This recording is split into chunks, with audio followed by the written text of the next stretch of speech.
ವಂಚನೆ ಮಾಡೋದು ಒಂದಲ್ಲ, ಹತ್ತಾರು ವೇಷ ಹಾಕೊಂಡಿರ್ತಾರೆ ವಂಚನೆ ಮಾಡುವಂಥವ್ರು. ಇಲ್ಲೊಬ್ಬ ಚಾಲಾಕಿ ದೊಡ್ಡ ದೊಡ್ಡ ರಾಜಕಾರಣಿಗಳ ಹೆಸರಿನಲ್ಲಿ ಕೋಟಿ ಕೋಟಿ ವಂಚನೆ ಮಾಡಿದ್ಲು. ವರ್ತೂರು ಪ್ರಕಾಶ್ ಜೊತೆಗೂ ಎಂಗೇಜ್ಮೆಂಟ್ಗೂ ಕೂಡ ರೆಡಿ ಆಗಿದ್ಲಂತೆ.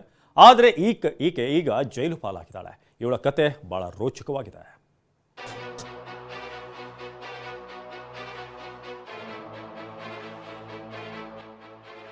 ವರ್ತೂರು ಪ್ರಕಾಶ್ ಆಪ್ತೆ ಶ್ವೇತಾ ಗೌಡಾಳಿಂದ ಚಿಕ್ಕಪೇಟೆ ಚಿನ್ನದ ವ್ಯಾಪಾರಿಗೆ ವಂಚನೆ ಆಗಿದ್ದ ಕೇಸ್ ತನಿಖೆ ಚುರುಕುಗೊಂಡಿದೆ.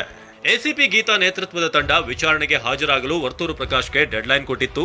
ಎಚ್ಚೆತ್ತ ಪ್ರಕಾಶ್ ಇಂದು ಪೊಲೀಸರ ವಿಚಾರಣೆಗೆ ಹಾಜರಾಗಿದ್ರು. ಪುಲಿಕೇಶಿ ನಗರದ ಉಪವಿಭಾಗದ ಎಸಿಪಿ ಕಚೇರಿಗೆ ಆಗಮಿಸಿದ ವರ್ತೂರು ಪ್ರಕಾಶ್ಗೆ ಎಸಿಪಿ ಗೀತಾ ವಿಚಾರಣೆ ನಡೆಸಿದ್ರು. ವಿಚಾರಣೆಗೆ ಹಾಜರಾಗಿದ್ದ ವರ್ತೂರು ಪ್ರಕಾಶ್ಗೆ ಎಸಿಪಿ ಗೀತಾ 38 ಪ್ರಶ್ನೆಗಳನ್ನ ಕೇಳಿದ್ದಾರೆ.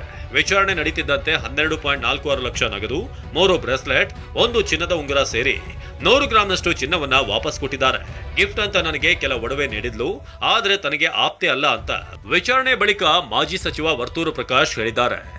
100% ನಿರಾಧಾರ. ನಮಗೂ ಆಕೆಗೆ ಯಾವುದೇ ರೀತಿಯಾದಂಥ ಸಂಬಂಧ ಇಲ್ಲ.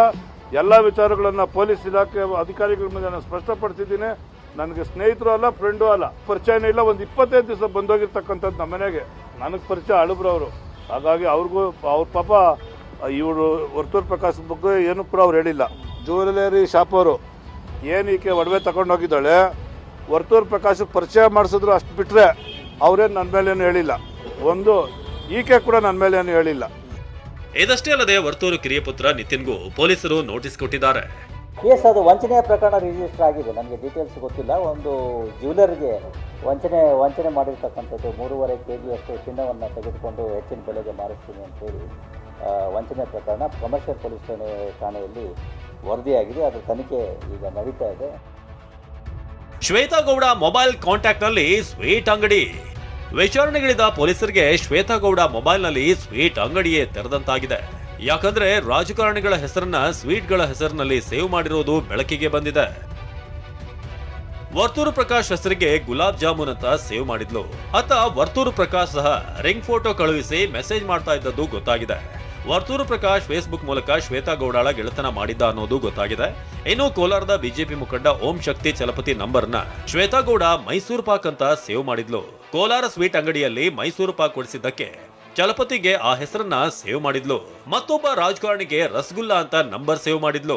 ಹೀಗೆ ಆತ್ಮೀಯತೆಯಿಂದ ವಾಟ್ಸ್ಆಪ್ ಮೆಸೇಜ್ ಮಾಡಿ ಸಂಪರ್ಕ ಸಾಧಿಸುತ್ತಿದ್ದ ಶ್ವೇತಾ ಕಾಂಪ್ಲಿಮೆಂಟ್ಸ್ ನಿಂದ ವಿಶ್ವಾಸ ಗಳಿಸ್ತಾ ಇದ್ಲು. ಬಳಿಕ ಖೆಡ್ಡಾಗೆ ಕೆಡುತ್ತಾ ಇದ್ಲು.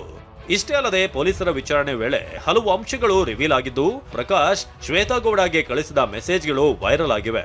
ತಿರುಪತಿಗೆ ಹೋಗಲು ಶ್ವೇತಾ ಜೊತೆ ಪ್ರಕಾಶ್ ಟಿಕೆಟ್ ಬುಕ್ ಮಾಡಿದ್ದ ಫೋಟೋ ಹರಿದಾಡ್ತಿದೆ. ಶಿವಪ್ರಸಾದ್ ಜೊತೆ ರಾಚಪ್ಪ, TV9 ಬೆಂಗಳೂರು.